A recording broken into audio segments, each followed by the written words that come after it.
जब ऊब जाओ तुम शहर की थकान से, तो आ जाओ फिर किसी सुंदर से गांव में। तो आ जाओ फिर किसी सुंदर से गांव में।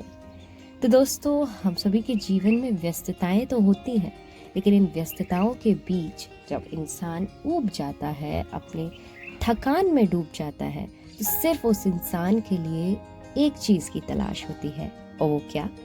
जी हाँ दोस्तों, सुकून।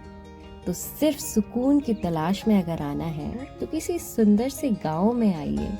सिर्फ बैठिए उन वृक्षों के बीच, उन नदियों के बीच और उन खेतों के बीच। आहा, क्या आनंद की अनुभूति होती है दोस्तों, बड़ा ही आनंद आता है।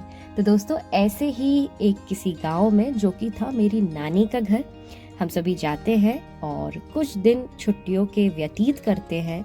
बड़े ही शांति के पल रहते हैं वो, और बड़ा ही आनंद आता है। तो चलिए आज दोस्तों, आप सभी भी वर्चुअली हमारे साथ जुड़िए और चलिए चलते हैं आज आप सभी को लेकर हमारे गांव के देवी माँ के मंदिर के पास। जी हाँ दोस्तों, हम सभी पहुंचते हैं पहले गांव में, और गांव से हम सभी खेतों के रास्तों के द्वारा जाते हैं देवी माँ के सुंदर दर्शन करने के लिए। जी हाँ दोस्तों, यहाँ पर आपको दर्शन करने मिलेंगे शिव शंभू जी के, माँ पार्वती जी के, और कई सारे सुंदर सुंदर दृश्य के। तो आप सभी जुड़े रहिए और देखिए इतना दुर्लभ दृश्य। यहाँ पर हमारे गांव में देवी माँ का मंदिर है, बालाजी का, शिव जी का मंदिर है, जहाँ पर था भंडारा। तो हाँ, हम सभी गए थे भंडारे में दोस्तों, और भंडारे का आनंद ही कुछ अलग होता है। गांव का भंडारा जो कि देवी माँ के मंदिर से हो। तो आप सभी देखिए, और बड़ा ही मज़ा आया। हम सभी जाते हैं, बड़ा ही आनंद लेते हैं, प्रसादी पाते हैं, और प्रसादी पाकर हम सभी को गिफ्ट्स भी मिलते हैं।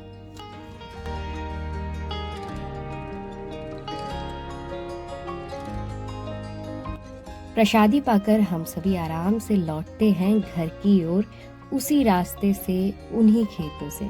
तो बस बड़े ही आनंद के पल होते हैं। हम सभी वापस लौटते हैं आराम से बातें करते हुए। दोस्तों, एक बात है कि गांव में जो गोधूली बेला होती है, जो शाम का वक्त होता है, जब गौ माता अपने घर की ओर जाती हैं, सुबह से निकलती हैं और अपनी घर की ओर जाती हैं, वो बेला जो होती है बड़ी ही मनमोहक होती है, बड़े ही आनंद के पल होते हैं। तो हम सभी भी बातें करते हुए, लुत्फ लेते हुए नज़ारे का लौटते हैं अपने घर की ओर।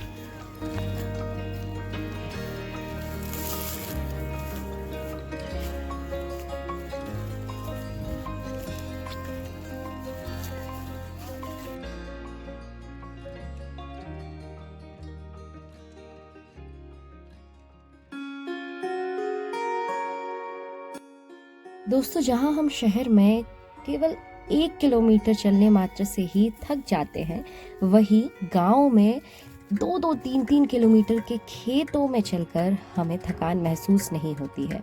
और यही है असली जीवन का महत्व, कि क्यों गांव में रहने वाले लोग अस्वस्थ नहीं रहते हैं और स्वस्थ जीवन जीते हैं, क्योंकि उनकी जो एक्सरसाइज है वो यही खेतों में काम करते हुए, खेतों में चलकर ही हो जाती है। तो वो निरोग रहते हैं, रोगों से दूर।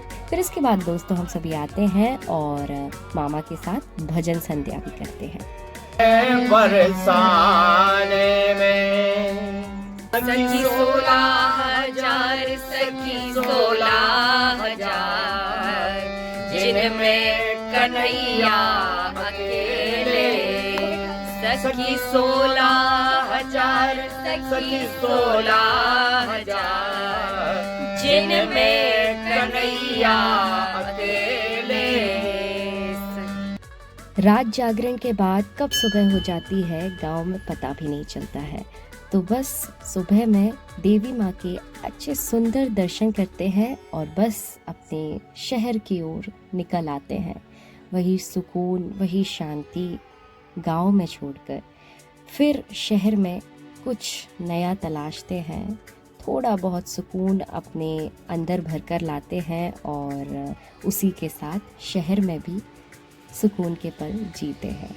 तो आप सभी भी आइए और कुछ वक्त शहर से दूर एक गांव में बिताइए और सुकून अपने अंदर सजोकर ले जाइए और फिर उसी सुकून के साथ आगे जाइए।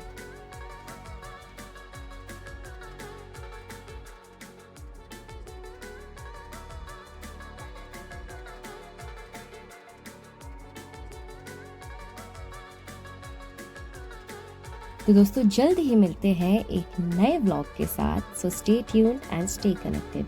श्री हरिवंश।